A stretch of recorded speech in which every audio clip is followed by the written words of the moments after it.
Hi, my name is Cam Terry. I am the owner, operator, farmer of Garden Variety Harvests, and we are here today at our newest urban farm plot, Lick Run Farm in northwest Roanoke.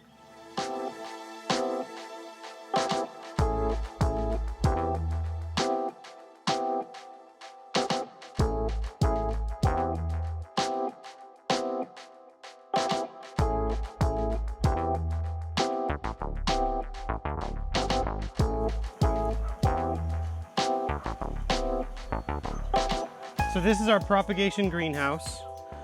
We have a program that we're working on right now with 4 high school kids who come and work with me twice a week. And we've been potting up a lot of my extra starts and selling them at plant sales and at my farmer's market booth. So that's what a lot of this is.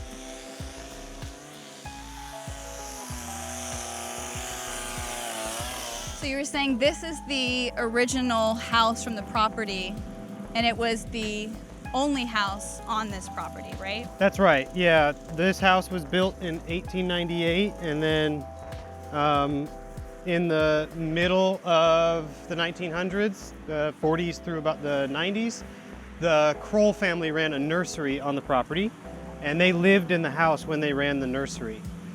This will be a community room, so we will rent, in some cases for free, space in this room for community groups to have meetings, for, yoga or other health classes, acupuncture clinics, permaculture courses, all kinds of different fun stuff. So, right now, the Agrarian Commons is in the process of, solidifying the future of this land so that it will always be a farm, right? My business, Garden Variety Harvest, will be the first farmer on this land. But once it goes into the commons, it will never be bought or sold again. It's forever committed to agriculture, to feed this neighborhood or this community. It may not always be vegetables, right? I could envision, 200 years from now, does somebody see it more as an orchard or a chicken farm? Those things are all possible, but we're committed to agriculture. And it's really unique for a city space to be held in that regard. Right. There's not a lot of places like that.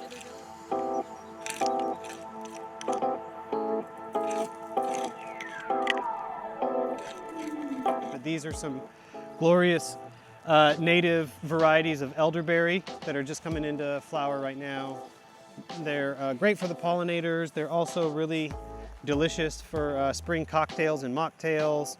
And then not too long before we have a chance at getting some elderberries, although the birds might beat us to a lot of that, and obviously they are far too tall for us to be able to protect them.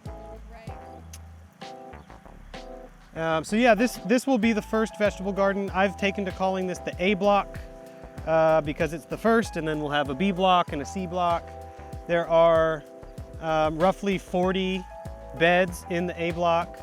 And that means probably somewhere on the order of 80 plantings or so over the course of the year. Every bed will get an average of 2 plantings throughout the season.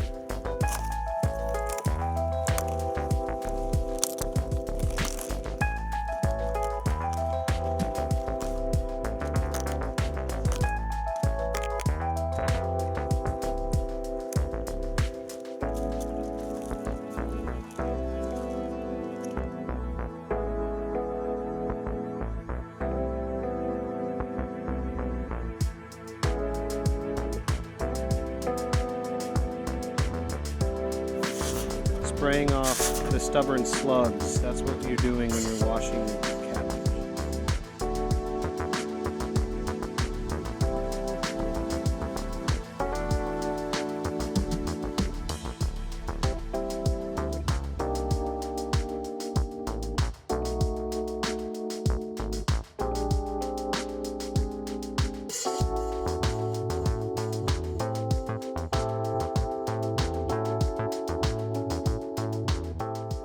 We are now in what we termed the forest garden.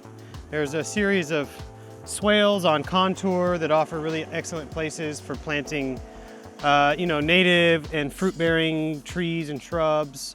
This area will actually be inside our deer fence once we get the larger deer fence constructed, so we can protect this stuff from the big herbivores, but kind of have a place that is for sharing with the greater habitat, right?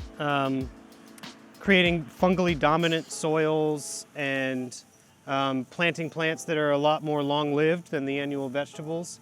And the process of designing what gets planted where here is going to be a bit of a collaborative thing.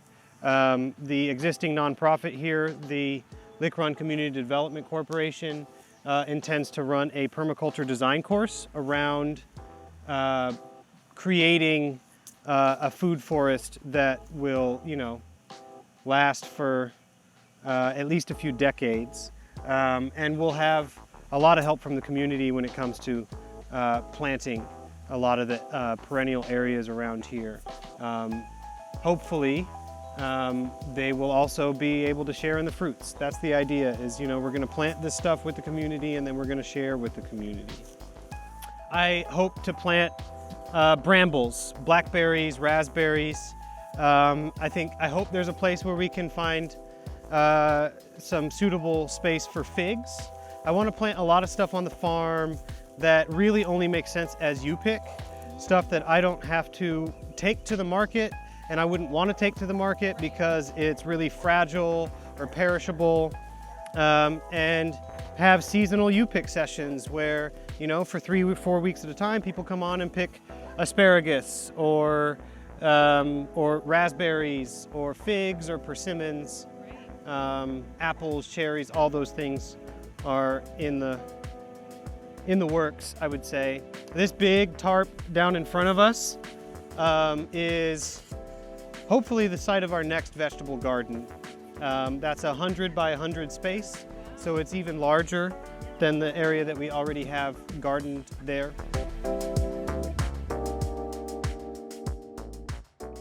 So the first question I like to ask everyone is, are you a Roanoke native? And if so, what made you stay? If not, what made you want to move to Roanoke? I am not a Roanoke native. I moved to Roanoke from Denver about 5 years ago. Okay. I moved to Roanoke because, for a variety of reasons, it seemed like the best place to try to start my urban farming business that I was dreaming up. I knew I wanted to try to grow vegetables in backyards. I wanted to go somewhere where land values were a bit more affordable. Right. Wanted to go to a place that had a little bit more amenable climate to growing outside. Mm-hmm. And I wanted to go to a place where there was already kind of an established farmers market culture, like people who cared about local food. And my partner Chloe's parents were already here. That's awesome.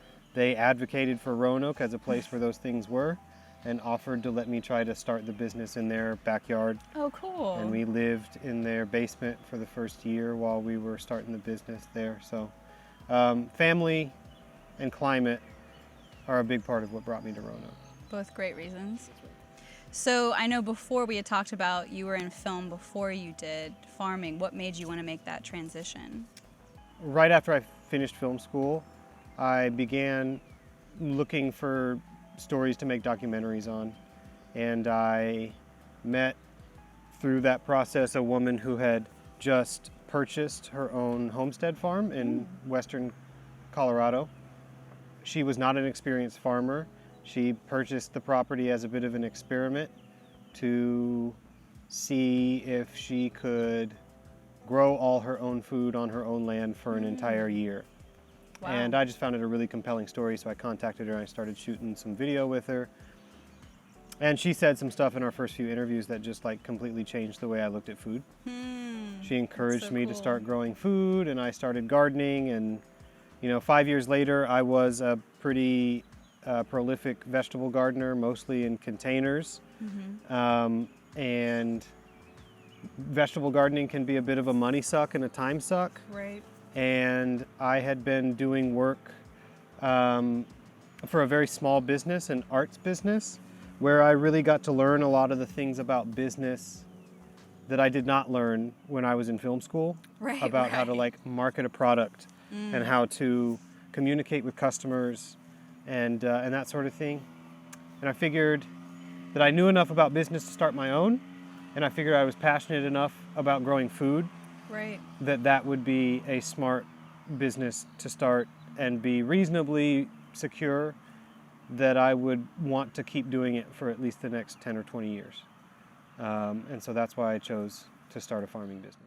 So are you a first generation farmer, or has anyone else in your family had a love for gardening, or did they farm? You know, my mom kept a vegetable garden and comes from a very rural farming place in eastern Nebraska. So it was always kind of tangential. And in fact, my dad's family were sharecroppers in peanut country in middle Georgia. Wow. But my granddad deliberately moved as far away from that place as possible. Right. Some family dynamics at play, but also I think kind of recognized that that this system of sharecropping was inherently unfair and wanted his family to be away from that as much as possible. He always grew a garden himself. Like, he obviously saw that as important, like growing food as important, but he wanted to do it on his own terms.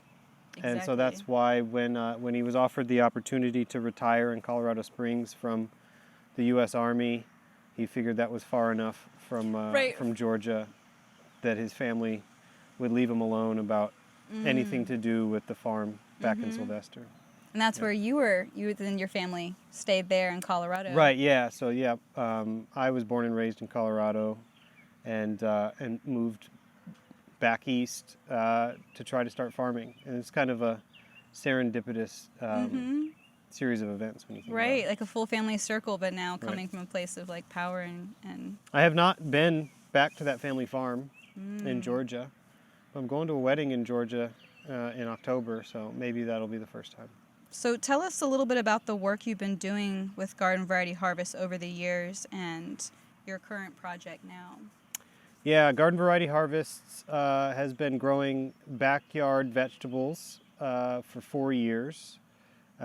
We receive requests from homeowners through our website to turn their yard into a micro farm, and I consult with them and decide whether or not it's a fit, and then if it is, we draw up a contract by which they're paid in vegetables for the use of their land throughout the year.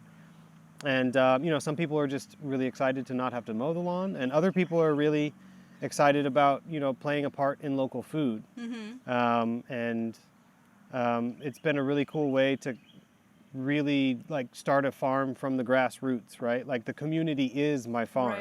When people ask me, where is your farm? Like, the answer is everywhere in the city, you know? Throughout the years, the 4 years that we've been doing it, I think we've had plants in something like 9 different properties. Wow, yeah. Right now, the farm network is 4 different properties. And the most recent addition is the farm that we're sitting on now. So I teamed up with the Agrarian Commons to try to secure long-term land access for my business, mostly in order to try to get some efficiency. It's not the most efficient thing to be bouncing around from plot to plot and forgetting tools and gas prices. Gas prices, and having to have multiples of everything in order to make those farms run, you know.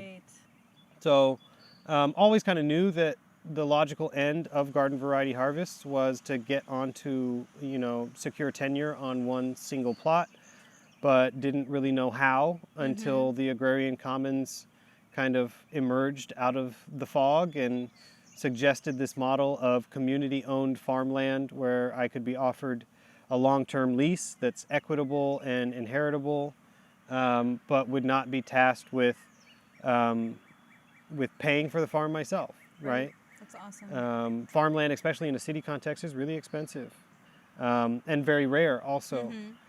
So here at Lick Run, this is a 3.5 acre property that has had a history as a plants nursery for something like 50 years. For the last decade, it has been a permaculture site where different projects have gone on to varying degrees of success. Like, there have been large vegetable gardens. There have been small vegetable gardens. There's been a lot of perennial planting and community engagement from time to time, but never really like a bona fide business to kind of take the reins in this place. And that's what I hope my business can do. We will not be the only tenants here. There's a nonprofit that we will share space with, and they'll kind of team up with us on a lot of the community outreach and education and fundraising stuff that needs to be done here. And so that as much as possible, I can focus on plant veg, grow veg, and sell veg. And you know, the thing that I'm most excited about is the ability to not be farming alone anymore. I appreciate that I was able to start this business as a solo farmer, but there are certain aspects where it's hard to do all the tasks by yourself, especially the heavy lifting and the stuff that requires long distances in the field is always easier with a second pair of hands. But more importantly, I'm excited to start teaching other people what I've learned about cultivating food in an urban context and running this business. I think that there's a lot of fulfillment that people can get out of participating in this work. And I'm really excited to start those relationships with people. That was like my next question, was going to say, what are you most excited about this project? So that's great. Yeah, I mean, I love the plants, but it's really, as much as farmers would tell you otherwise, it's about the people. My business is direct to market, right? I'm looking people in the eye every week at the farmer's market. I'm looking at my customers in the eye every week at the farmer's market or when I do my delivery runs. And that's what got me into this business in the first place, is sharing food that I had grown in the gardens with the people that I loved, and then telling me how great the food was, and that like feedback of the collaboration that I've done with this soil and the nurturing work that I have done has gone to the point of like bringing the people that I love pleasure. That's the ultimate goal at the heart of it. So I'm really excited about the way that we can have relationships with a lot more people because we have a lot more land. We can have people come onto the farm for different educational opportunities and just, leisure opportunities. So those are the things that I'm most excited about. That's awesome. I know we've been talking a lot about community too, and you said you've been realizing, like, as a farmer, having help. My next question was around kind of dealing with burnout or exhaustion.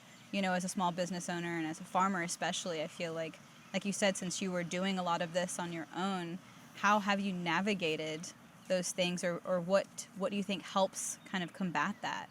Yeah, I would say that, every individual has their own workload limits, and those things change with seasons and with time. I knew that when I started this business, I was going to have to be like so committed that a 70-hour work week wasn't going to scare me. And that's what I did for the first couple years. And I feel like slowly we've kind of wrestled time back. I still do work a lot, long hours, early hours, late hours occasionally. But I really, really enjoy this work. And so I think that, and I get to make my own schedule. There are tasks that I don't really enjoy, and then it kind of feels like burnout, but like, so many aspects of the job are things that I actually do enjoy. And so I think that does keep the burnout at bay. My partner is forever worried about this. There's a conversation we have often, and I just feel like as long as I'm being honest with myself about how I'm feeling, I will know when I am putting too much in. And it may be that, like, as we grow into this space that has so much work to be done, there's going to be some long hours again. But I want to spread the workload over as many, workers and volunteers as possible, and as much as I can, bring the community in on like the big heavy lifts. And we've built so much equity in this community around, providing food these last 4 years. Like when I asked people if they wanted to come and volunteer on the farm, more than 40 people replied yes. So like, I think we can capitalize on some of that and make sure that that the farmer doesn't burn out in the process. So over the past 4 years that I feel like I've known you and kind of been buying from you, I've noticed that you're one of the only, there's one of the few farmers in our area that are growing without the use of kind of conventional pesticides and herbicides. What made you make that decision?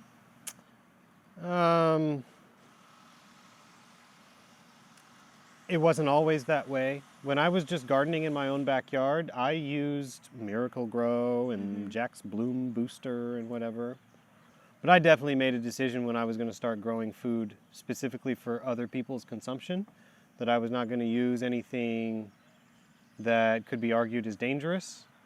And what I tell people when I'm like teaching my gardening classes is like, if somebody put a gun to your head and said, eat this, and you wouldn't eat it, I don't think you should put it on things that you're going to eat. Right. And we all have to make those decisions, But I also think that Miracle Grow tomatoes don't taste that great either. Right. They get big. A lot of it is water weight. So, yeah, I use nothing that I use in the gardens would not be approved for an organic certification. That's awesome. I'll probably never be organic certified, especially in a distributed model So expensive. where I have 4 different farm plots in the city. Like it's just brain-breaking exercise to even imagine how that sort of certification could take place. But since I'm direct to consumer so much, it doesn't really matter. People ask if they are concerned, and I give them an honest answer, and then they buy. Right. Do you feel like that's being valued in this area, or do you think that people don't really know? You think it's not really as popular in this area yet, or people don't know as much about? I think it's valued in the farmers market and with the eaters. Right. I don't think it's valued the same way in the wholesale context because so much of a wholesale relationship is built on what like stamp you have. Right. If I went to a grocery store and told them, no, it's not organically certified, but it's organic, they would say to me, well, if I can't sell it as organic, I cannot pay you an organic price. And I understand how that works. But my business is at the level right now where my relationships are actually based on human relationships. Right. And when you get to a point where you're farming, large acreage, your relationships are based on paperwork. Right. And so it's not a handshake and a smile and your word that gets you the purchase, right? So what's something that you would like to see more of in our area? Now that you've been living here for a bit and you've been kind of working in the agriculture scene. So, because we're kind of Roanoke Underground's talking about a lot of the different aspects of Roanoke. Is there? It can be something specific to this, or it can be anything. I have a very specific idea. Oh. Are you familiar with slow money? I've heard, but I don't. Okay. Tell me about it. So, slow money is this concept that was kind of popularized by a professor at Boulder at University of Colorado. There's just the idea that like financial institutions are not really equipped to empower small-scale entrepreneurs. And so localizing and familiarizing our lending streams, right? So you build a pool of folks who want to invest in the small business scene, who are not 100% driven by what the return on their investment will be. Right. They value the business landscape as a whole to the extent that they're willing to kind of sacrifice a little bit of what their return might be. And they meet individuals who have business ideas and agree to lend them small amounts of money to start their businesses. Love that. And that's something that would have been really, really helpful for me up front. Like Right. when I started the idea of starting this farm business, if I would have walked into a lending institution and said, I want to start a farm and I need a loan for it, Right. I would have been laughed out of the building. It would be, okay, where's your farm? Well, it's Right. going to be in people's backyards. Do you have any farming experience? No, but I can garden. Right? And so there are all these reasons that a lending institution looks at me as unbelievably risky and therefore is not going to lend. Right. But, the business works. Yes. And so they're just not equipped to field that request. And I think it's on us to, within our own communities, find ways to fill that gap Right. and stop asking like the large lending institutions to do something that they don't really want to do, Right. and find ways to do it ourselves. Right. I was thinking about trying to find a way to get the city involved too. It's like seeing the value and what this does. Yeah, the city For should the value city. it more than anybody else. Exactly, right? because of how many That more people economic it brings development in, is feeding huge. people. Exactly. Yeah. Yeah. So, as a farmer, what do you think of this huge push for GMOs in the agricultural industry?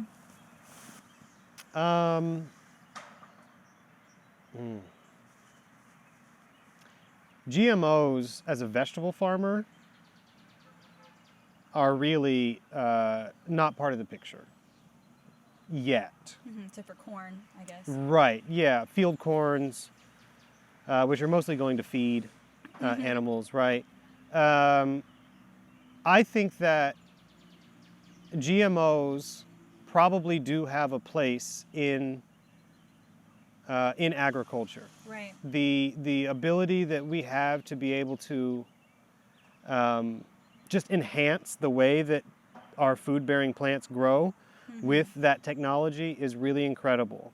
Where I think specifically where we have run afoul with GMOs here is engineering plants to be able to withstand poisonous chemicals being put on them. Yeah. It's a bad idea. Right. Like any ecologist who looks at that situation would tell you this is a terrible idea to Right. engineer plants to be able to withstand poison. Exactly. And then take those plants and feed them to people or animals. Like that's a bad idea. Yeah. So I think, unfortunately, our governments are not really good at drawing those nuances Yeah. between what can harm us and what can be labeled as harmful by people who don't really understand Right. the problem. Right. So, unfortunately, I think the answer is better regulations. Right. Right. Which then is hard because. And I don't Trusting know a regulation. darn person I trust to regulate this. Exactly, Right? So yeah. it's like the solution that I see is only a solution in theory. It's not a Right. solution in practice in any way. But like if you could genetically modify a lettuce plant that would withstand heat and would be able to be cut 15 times before it had to be Right. removed from the field, I'm interested in that. Right. You know? Right.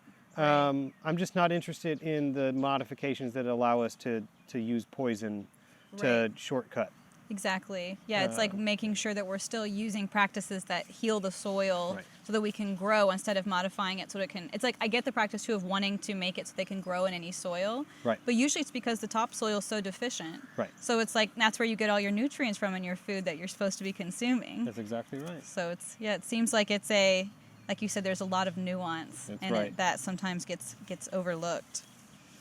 So what is something that you wish you would have known when you started working for yourself and opened a small business? Well, one thing I thought was really interesting about the process of starting a business is how at first the asset that you have the most of is your time. And so you should take all the meetings, right? Right. And you should engage as many individuals as possible, because you never know who that person is that's going to like play a big role in the business further on down the road. Right. But then you have to start reeling, like once you have defined products in the market and ways that you can spend your time that you know can cash flow, then you have to start reining that time back in. Right. And stop taking All the meetings if they don't make sense. Right. You know? Right. I love that. So, how can we support your business right now? What's the best way that we can support you, and where can we find you? We are running a huge fundraiser, you know. Lasting farm security is expensive. And, you know, the deal that we've secured with Agrarian Commons promises that this land will be forever devoted to agriculture. Right. So yes, garden variety harvests will be issued a lease here, but this is a long-term play, right? We are really excited about the future of this land to be forever engaged in food production to feed this community. Yeah. And we have to raise the money to pay for it. So there is an ongoing fundraiser at agrariantrust.com. It's also linked on my own website, gardenvarietyharvests.com, where we're asking people to contribute if they feel the need. And we feel the need, and we hope that other people do. Right. We've already received a lot of contributions from individuals and from institutions. We're already hard at work, as you can tell, working the soil and working on the infrastructure, making sure this place can meet all the potential that we see here. So a lot of the work that we're doing is kind of on the faith that this fundraiser will be completed and that we can finalize the closing of the property and put it into Commons ownership. Right. Yeah. Awesome. You guys heard it. And right now you're at the Grain and Farmers Market every Saturday as well? That's right, yeah. We sell our vegetables every Saturday at the Grandin Village Farmers Market from 8 a.m. to 12 noon. And you can also find a lot of the food that we grow in your favorite restaurants in Roanoke. Find me on Instagram, GV Harvests. I'm also a YouTube farmer, mostly in the off season, but there's some cool tips and tricks on the YouTube page and Facebook, so I'm not hard to find. Well, thank you so much, Cam. It was so nice to come out here and get to like see the beginning of everything, and I'm excited to come back and take some photos and get some video of the progress and how everything keeps going. It's really a pleasure. It's a pleasure to share. And I hope that you are the first of many people to come out and walk these fields, and I'm sure we will be. And enjoy this place. So thank you for coming. Awesome, thank you.